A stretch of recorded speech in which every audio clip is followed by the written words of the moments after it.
오늘 읽은 말씀을 가지고 얼음 냉수란 제목으로 은혜를 나누기를 원합니다. 2020년 이후로 5년간 그 열사병으로 아까운 생명을 잃은 분들이 104명이 됩니다. 또한 온열 질환자 환자는 5년 동안 통계가 1,450명이 온열 질환자 환자로 그렇게 치료를 받았습니다. 그만큼 폭염이 무섭다라고 하는 것을 우리가 알 수가 있겠고요. 무더운 여름에 반드시 필요한 것은 바로 시원한 그늘과 휴식 그리고 물이라고 생각합니다. 물 가운데서도 이 오늘 주제처럼 얼음 냉수, 쉽게 말하면 찬물이죠. 시원한 물을 얼음 냉수라고 말을 합니다. 하나님께서 얼마나 열받은 게 많으면은 얼음 냉수가 필요한지 정말 시대를 보면 너무 우리가 잘 알 수 있을 것 같습니다. 안타까운 것들도 많이 일어나고 있는데요. 그래서 오늘 본문에 보면은 잠언 25장 13절 그렇게 말씀하고 있어요. 충성된 사자는 추수하는 날에 그 주인의 마음을 시원케 하는 얼음 냉수와 같다라고 이렇게 소개하고 있습니다. 여기서 사자라는 뜻은 라이온 짐승이 아니고 사자는 말리크라고 해서 말씀을 전하는 자라는 뜻입니다.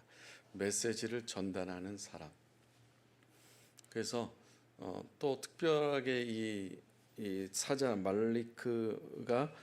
말라크가 특정한 어떤 사람들만 말씀을 전하는 사람들만이 아니라 오늘 신약 시대에 와서는 예수 그리스도 안에서는 누구나 다 택하신 족속이요 왕 같은 제사장이고 거룩한 백성이고 거룩한 나라이기 때문에 우리 모두는 이 땅에 하나님께서 보내신 뭐랄까요?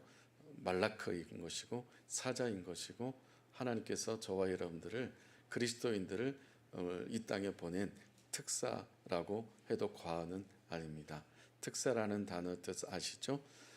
나라와 나라의 어떤 그 큰 문제를 해결할 때 특별히 그 나라에서 그 나라 이름으로 파견한 사람, 그 중요한 문제를 해결하기 위해서 특별히 보낸 파송한 사람을 특사라고 합니다. 모든 그리스도인들은 이 땅에 하나님께서 보내주신 특사이고 그리스도의 편지이고 그리스도의 향기인 것이고 또한 사자라고도 해도 과언은 아닙니다. 저와 여러분은 이 땅에 보냄을 받은 하나님의 특사이고 사자인 것이고 또 말씀을 받은 사람들입니다. 그래서 우리가 하나님께서 저와 여러분을 이 땅에 보내신 특사라고 한다면 저와 여러분들은 충성된 그러한 사람, 충성된 특사, 충성된 그러한 사자. 그래서 주인의 마음, 하나님의 마음을 시원케 하는 얼음 냉수와 같은 삶을 살아가자라는 뜻에서 오늘 말씀을 나누려고 합니다.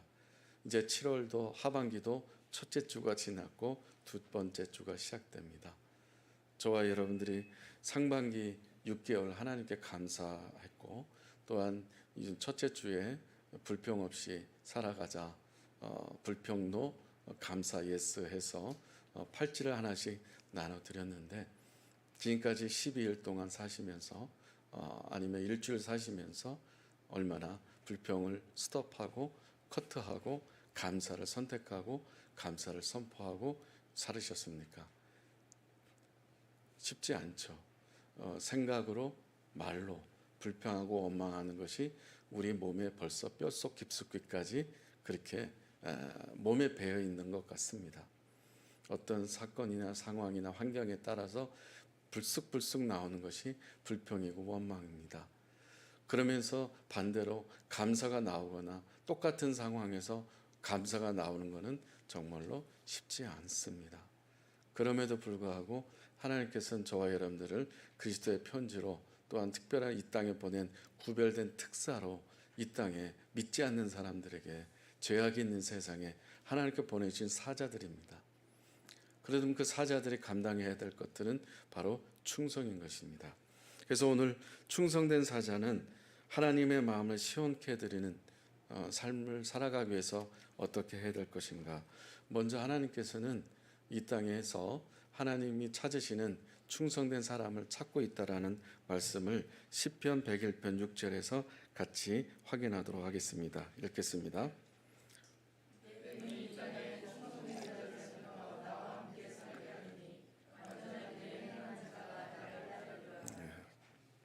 하나님께서 이 땅 가운데 충성한 자를 지금 찾고 있습니다.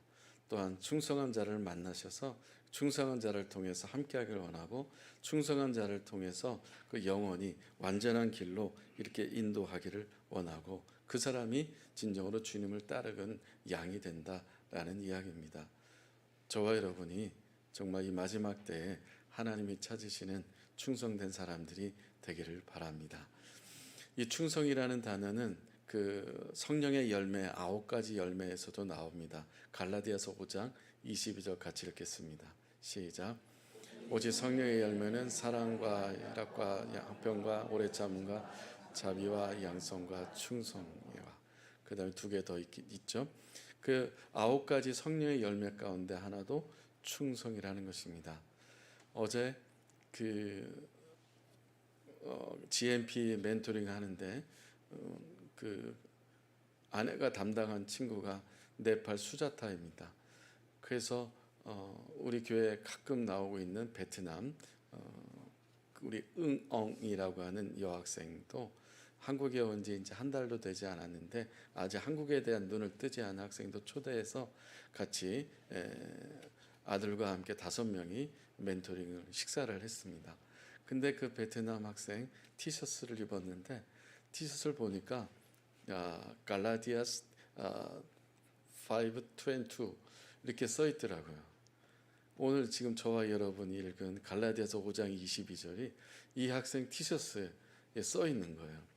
이 학생은 언제부터 교회 다녔나 했더니 베트남에서 아버지가 자기를 안고 교회를 다녔다. 그래서 어릴 때부터 다녔다는 거예요. 지금도 남동생 2명이 있는데 베트남 다낭, 이제 우리가 다낭에 갈 일이 생겼습니다. 다낭에서 지금 신앙생활을 가족들이 하고 있고, 그 의엉을 교회로 초대한 친구가 그 같은 교회 다니는 교회 목사님 딸이 덤이 저희 교회 데리고 나온 것입니다. 이제 다낭에 이제 갈 교회가 하나 생긴 것 같습니다. 다낭에 가면 꼭 코스를 정하시고 그 교회에 방문하면 좋을 것 같아요. 어쨌든 그 학생이 티셔츠에 갈라디아서 5장 22절에 이 로고가 찍혀져 있는 것을 보면서 또 대화를 나누면서 느낀 것도 있습니다. 어쨌든 이 충성이라는 단어가 성령의 열매 9가지 안에 들어있다는 것입니다. 하나님께서 모세를 또 충성스러운 사람이라고 인정을 하셨는데요.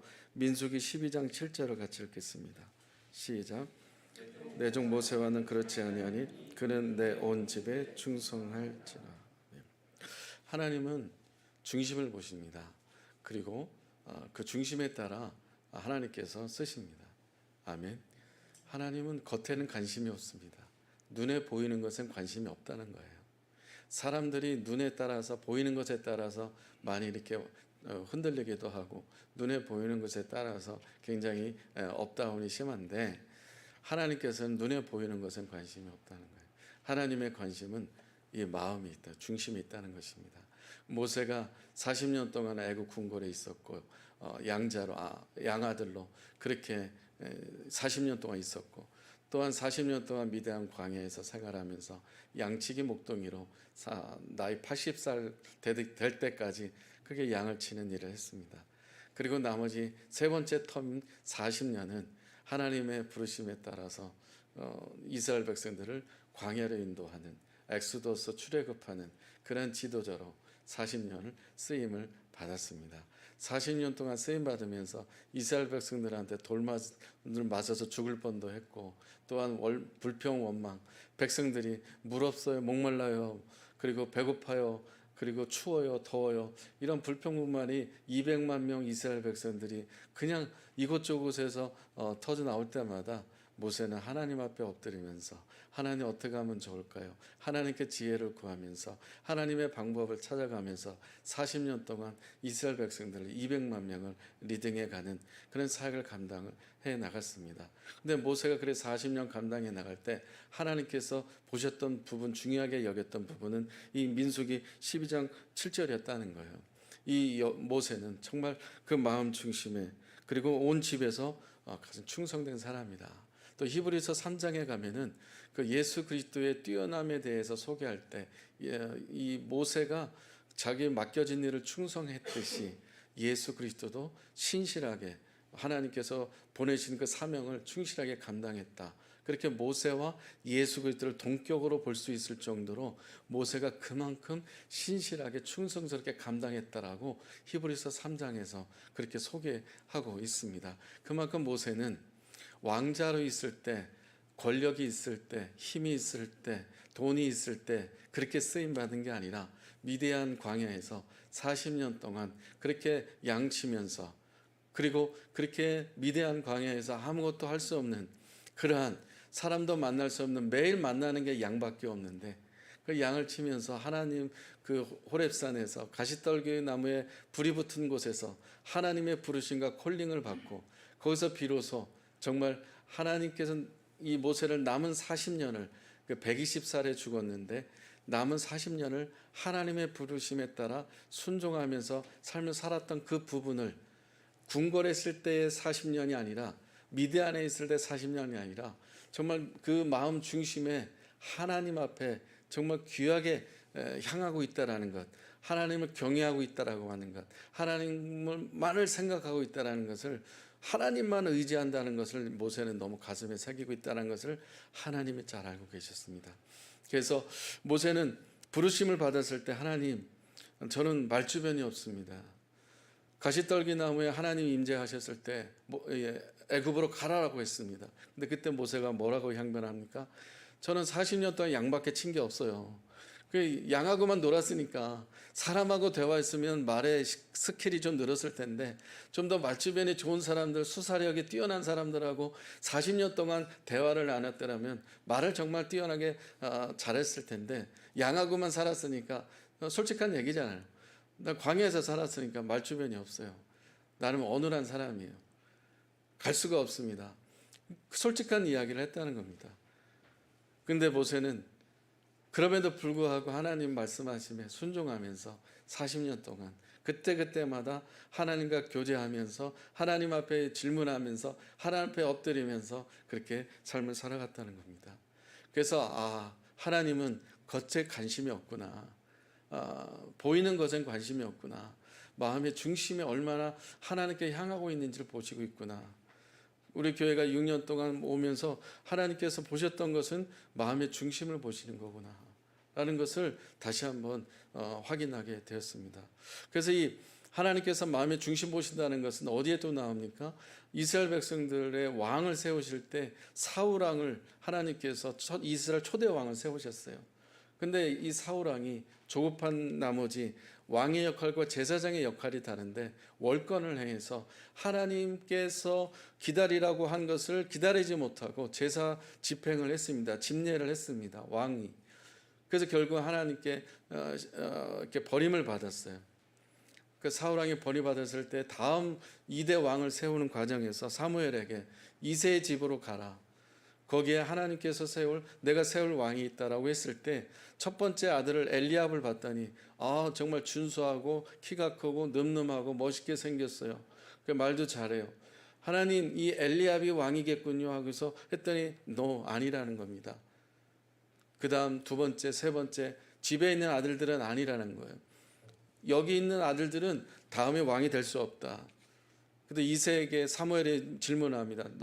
당신의 아들이 또 있습니까? 네, 막내가 있는데 어디 있습니까? 들판에서 양을 치고 있습니다. 데려오십시오. 그래서 하나님께서 사무엘을 통해서 주신 말씀이 뭡니까? 사람은 외모를 보지만 나 여호와는 중심을 보신다고 했습니다. 얼마나 자기 주어진 것에 최선을 다하는가. 이 뜨거운 태양볕에서 양을 치는데 형들은 뭔지 모르지만 집에서 놀고 있었다는 겁니다. 집에서 뭐 하고 있는데 일하고 와서 잠깐 쉬는 건지 폭염 때문에 쉬고 있는 건지 모르겠지만은 형들은 다 집에서 그냥 띵까띵까 놀고 있습니다. 그러나 막내는 열애인데 그런데도 불구하고 열애 당하지 않고 계속 양을 치면서 들판에 생활을 하고 있습니다. 하나님께서는 자기의 주어진 일에 대해서 꾸준하게 감당하고 있는 그 사람을 그 중심을 보신다는 거예요. 하나님께서 중심을 보신다 이 말씀을 잘못 적용하는 청소년들이 있고 청년들이 있습니다. 어떻게 잘못 적용하냐면 배꼽 팁을 입는 거예요. 하나님은 중심을 보신다고 하니까 배꼽을 중심으로 보신다고 해서 나를 잘 보시겠지. 배꼽 팁을 입고 다니면서 그런 잘못된 적용을 하는 사람들도 있다라는 것입니다. 모세는 말할 줄도 모릅니다. 그리고 야곱처럼 잔머리를 굴릴 줄을 모릅니다. 모세는 그만큼 정말 어눌하기도 하고 자기가 자랑할 것은 아무것도 없습니다. 전문적인 지식도 없습니다. 잘하는 거 하나 있다면 양을 어떻게 잘 돌보는가 이거밖에 아는 것이 없습니다.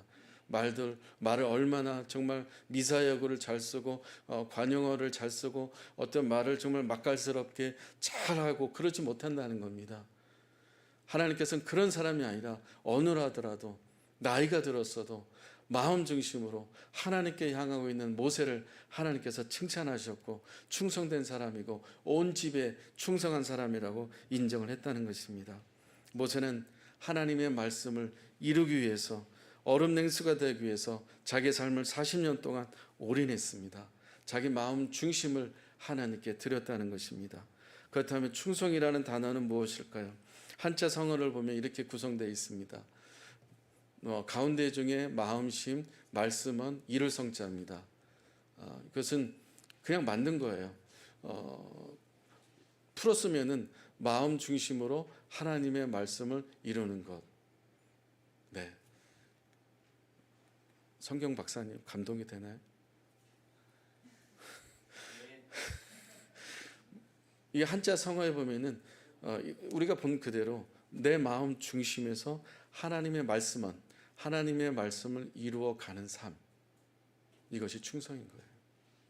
열심히 봉사하고 땀 흘려 일하는 것도 충성이지만 옛날에 저는 그렇게 하지 않아요. 어렸을 때 많이 지켜봤던 거는 70년대 초반에 마을 회관 방송에 이제 스피커에서 노래가 나옵니다. 새벽종이 울렸네 새 아침이 밝았네 너도 나를 새 아침을 살기 좋은 나라 이런 노래가 나올 때 그 부역을 합니다.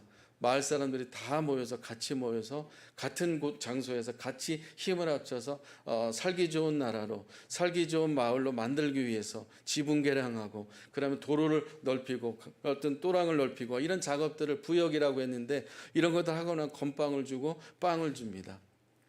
열심히 같이 협력을 했습니다. 저희가 가는 몽골 단기 선교 가는 날라이 지역도 대한민국에서 최초로 몽골 땅에 새마을 운동을 펼쳤던 그런 지역이 바로 우리가 가는 날라이 지역입니다. 새마을 운동에 대해서 관심이 있는 그런 지역이기도 합니다. 어쨌든 마음 중심으로 하나님의 말씀을 이루는 것을 충성이라는 단어를 성경에 나오는 이 충성 단어를 나오면 거기에 모든 영어 단어 페이스폴로 되어 있습니다. 충성이라고 해서 열심히 어떤 일을 하고 노동을 생각하는데 봉사를 생각하는데 헌신을 생각하는데 그게 아니라 눈에 보이는 그런 것도 충성이긴 하지만 교회에서 헌신 예배 드리면 충성해야 됩니다. 죽도록 충성해야 됩니다. 우리는 그리스도의 일꾼입니다. 우리는 그리스도의 노예입니다. 열심히 충성해야 됩니다. 그렇게 일하듯이 그런 땀 흘려 어떤 그 일용 노동자처럼 그렇게 취급하는 것이 충성이라는 표현을 할 때가 있습니다. 아닙니다. 진정한 충성은 하나님의 말씀을 순종하고 그 말씀을 얼마나 내 삶 가운데 녹아내려고 몸부림치고 그 말씀을 얼마나 내가 경청하고 말씀대로 살아가려고 내 마음 중심을 드리고 있는가, 이것이 진정한 충성인 것입니다. 그래서 얼마나 신실한가, faithful, 얼마나 충성한가가 바로 원어적인 의미라고 말씀드릴 수 있습니다.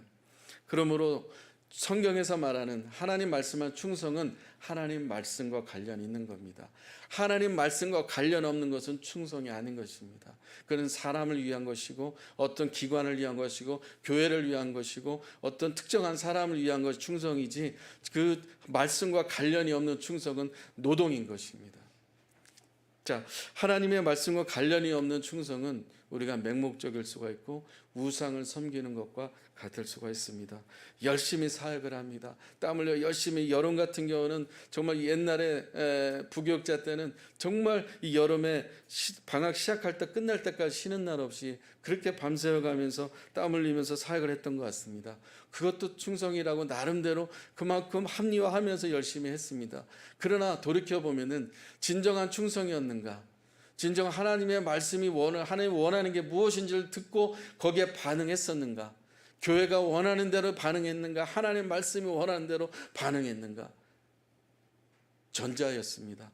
그래서 우리 여기 있는 함께하는 게 모든 지체들은 하나님의 말씀과 관련된 충성을 하기를 주님의 이름으로 축복합니다.